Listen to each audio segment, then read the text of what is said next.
पूरे देश में दहेज केस खत्म है। पूरे देश में दहेज केस खत्म। आज इसी के बारे में बताने वाला हूँ, चर्चा करने वाला हूँ। तो चलते हैं वीडियो चैनल पर पहली बार आए हैं तो चैनल को सब्सक्राइब कर दीजिएगा, बेल आइकन नोटिफिकेशन को ऑल पर कर दीजिएगा ताकि जो भी मैं वीडियो बनाऊँ आपके पास नोटिफिकेशन जाए। अगर चैनल को पहले से सब्सक्राइब करके रखे हुए हैं तो तहे दिल से धन्यवाद। चलते हैं टॉपिक पर, समझते हैं क्या मसला है। मसला ये है कि पूरे देश में दहेज केस खत्म। दोस्तों, ये सुप्रीम कोर्ट से जजमेंट, बहुत बढ़िया जजमेंट आया है जो कि सुप्रीम कोर्ट से आया है। अभी एक हफ्ता हुआ है जो कि जजमेंट आए हुए, और यहाँ पे दिया गया है 4 ऑप्शन में दिया गया कि अगर पूरे देश में दहेज केस खत्म किस लिए कर दिया जाए। अगर एक कमी अगर लड़की में पाया गया, अगर पति पत्नी के संबंध में अगर पत्नी यानी लड़की के अंदर इतना कमी पाया गया तो दहेज केस को खत्म कर यानी खारिज कर दिया जाएगा। यहाँ पे खारिज कर दिया जाएगा, खारिज कर दिया जाएगा, यानी खारिज कर दिया जाएगा। अगर इतना चीज पाया गया लड़की के अंदर तो जो दहेज केस है वो खारिज कर दिया जाएगा। क्या क्या ऑप्शन है समझते हैं वीडियो के माध्यम से। सबसे पहले पहला है, अगर वाइफ है किसी तीसरे, यानी फर्स्ट पति होता है, सेकंड वाइफ होती है, थर्ड किसी अदर व्यक्ति से अगर पत्नी फंसी है, यानी पत्नी का चक्कर चल रहा है किसी अदर व्यक्ति से, तो अगर पत्नी चाह रही है, जायज़ सी बात है कि सबको अपना अपना अधिकार है, सबको जीने का अपना अपना अधिकार है, तो इसमें कोई हस्तक्षेप नहीं कर सकता। अगर पत्नी चाह रही है पति को छोड़ के किसी दूसरे पति के साथ रहना, यानी किसी दूसरे मर्द के साथ रहना, यानी किसी दूसरे पर्सन के साथ रहना, अपने पार्टनर के साथ रहना, तो ये अधिकार है कि पत्नी पति को तलाक दे सकती है। ये नियम है, कोर्ट से दे सकती है।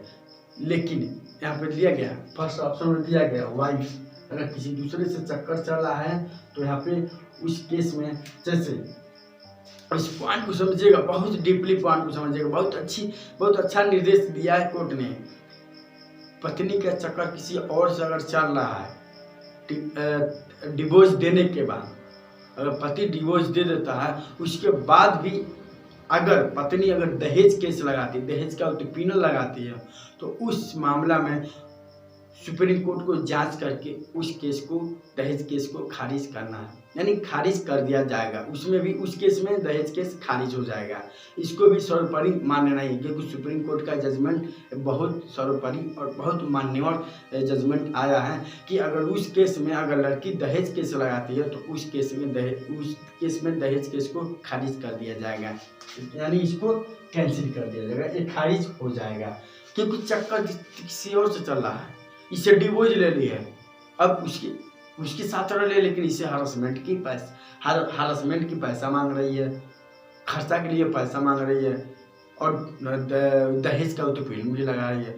मतलब क्या, कोर्ट साफ कर दिया है भैया कि तुम जिसके साथ रह रही हो उससे पैसा लो, इससे दहेज का उत्पीड़न क्यों मांग रही हो, दहेज का उत्पीड़न क्यों लगा रही हो? क्योंकि ये खुद आपको डिवोर्स दे दिया है, क्योंकि उसके बाद डिक्लेरेशन है, कोर्ट से इसके पास कागज है, डिवोर्स दे दिया है, तो उसके लगाने से दहेज केस से कोई फायदा नहीं है। इस केस को खारिज कर दिया जाएगा, इस केस को खारिज कर दिया गया।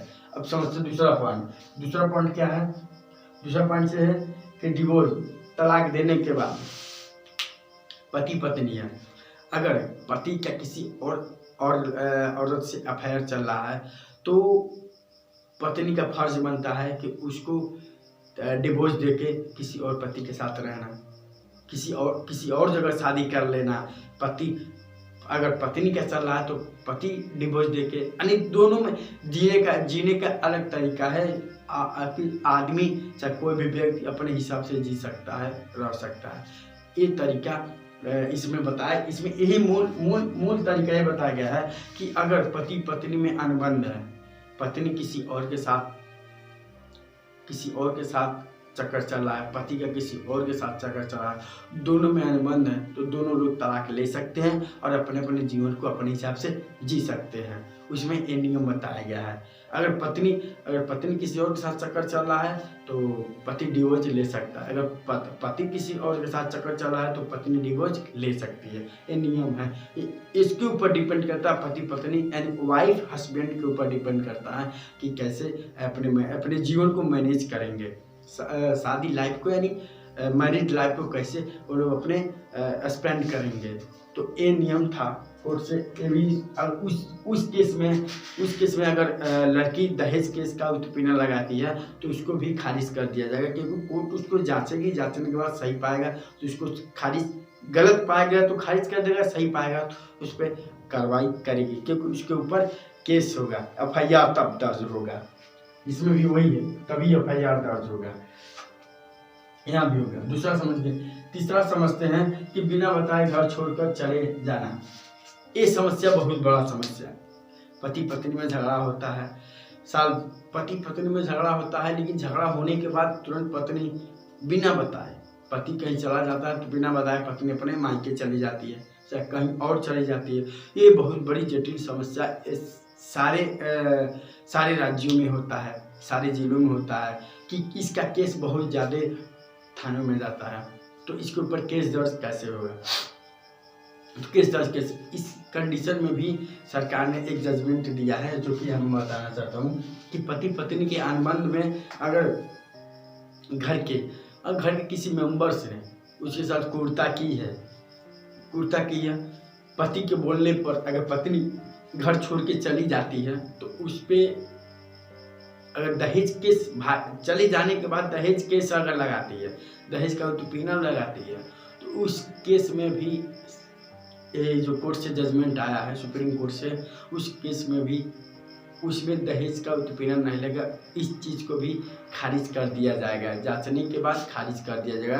अगर सही पाएगा तो केस उस पर कार्रवाई की जाएगी, अगर नहीं पाएगा तो खारिज कर दिया, क्योंकि इसको भी कैंसिल कर दिया कोर्ट ने। अब चौथा पार्ट, परिवार के सदस्यों को फंसाना।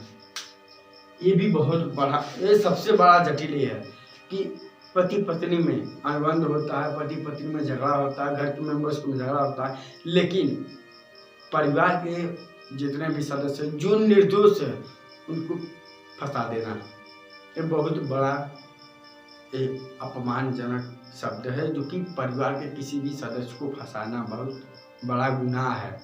अगर इस बारे में अगर सही जांच करे पुलिस, इस बारे में सही जांच करे कोर्ट, तो इसमें सबसे ज़्यादा जो केस करने वाले हैं वही लोग फंस जाएंगे उल्टे, क्योंकि बंदा तो कुछ जानता ही नहीं है, लेकिन उनको भी फंसा दिया। जैसे एक घर में चार लोग हैं, 2 लोग में झगड़ा हो रहा है, 2 लोगों को निर्दोष फंसाना है, ये कहाँ की है? अरे पति पत्नी में हुआ है, पति पत्नी अपने में आपस में समझ रहे, तलाक ले रहे, लेकिन दूसरे को फंसाना क्यों जरूरी है? दहेज के उत्पीड़न में फंसाना क्या जरूरी है? कोई ज़रूरी नहीं है। तो इस चीज़ को भी सुप्रीम कोर्ट ने समझ के इसको भी खारिज कर दिया, जो कि इस पे भी दहेज केस का उत्पीड़न नहीं लगेगा, इसको भी खारिज कर दिया। तो दोस्तों अब समझ गए, चारों चीज़ समझा दिया हूँ बहुत बारीकी से। अगर इतना चीज़ अगर लड़की में पाया गया तो कोई दहेज केस का उत्पीड़न नहीं लगने वाला है, पूरे देश में दहेज केस खत्म कर दिया जाएगा, क्योंकि अगर लड़की में इतना चीज़ पाया गया तो दहेज केस को खत्म कर दिया जाएगा, कोई केस नहीं चलेगा। सुप्रीम कोर्ट के आदेश के अनुसार अगर इतना चीज़ पाया जाए, इतना चीज़ पाने के बाद अगर सही चीज़ पाया जाता है तो केस चलेगा, केस 498 के तहत चलेगा। अगर नहीं पाएगा, इतना चीज़ गलत पाया गया तो उसके दहेज केस खत्म कर दिया जाएगा। तो आई होप कि अगर ये वीडियो आपको समझ में आए, ये इन्फॉर्मेशन समझ में आए तो शेयर अपने दोस्तों के साथ कीजिएगा, ताकि ऐसा इन्फॉर्मेशन फिर आपको भविष्य में जब भी आए नोटिफिकेशन सुप्रीम कोर्ट से तो मैं आपको समझाऊँ, बताऊँ। अगर वीडियो अच्छा लगे तो लाइक कीजिएगा, नहीं अच्छा लगे तो डिसलाइक कीजिएगा। फिर मिलते हैं अगले वीडियो में किसी अगले टॉपिक, तब तक के लिए जय हिंद, जय भारत।